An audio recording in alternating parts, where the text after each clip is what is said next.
in this video I'm going to tell you how to change global colors of a WordPress website. Right now, as you can see, I'm into WordPress admin dashboard, and here in the left side you will find an option of appearance, and when you move your cursor over the appearance you will find the option of customize. You need to click on customize in the sub menu, right? And now we are into the homepage customization part, and we are getting a toolbar in the left side. Whatever the changes you make here from the left side toolbar would be displayed in the right side in the preview, right?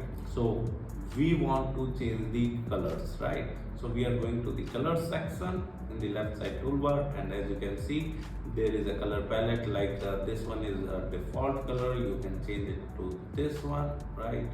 And as you can see in the right side all colors would get changed, right? The footer color, right, also got changed, and the hyperlink color, right, and the header color, and whatever the color were set in this particular color palette have been changed.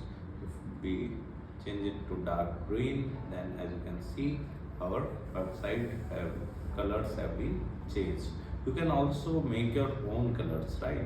Like for example, right now as you can see in the background white color is there. You can simply select color, and you can simply select any color from the color palette, and as you can see the color have been changed of the background, right? Let me clear it again. Now going to the general settings, right, you can change the page title color, you can change the post title color, page and post text content color, content link color on hover.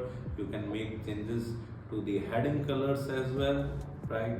You can change the color of H1, H2, H3, H4, H5, H6 headings, right? You can change the header color, right? Custom logo text on hover, search icon color.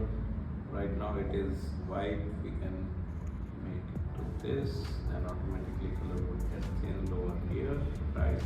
Header menu color you can change.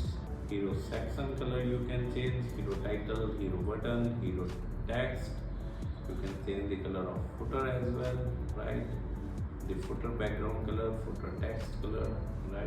So this is how you can simply change the global colors of a WordPress website. Apart from that, if you want to learn more about WordPress, I have mentioned my blog link in video description. You can simply visit my blog and read articles related to WordPress with video tutorials. And if you are interested in learning digital marketing in detail, then also I have mentioned my website link in video description. You can simply visit my website, explore our digital marketing course, and you can purchase the course directly from there. Thank you so much. If you want to learn digital marketing for free, then subscribe Digital Bikana YouTube channel right now.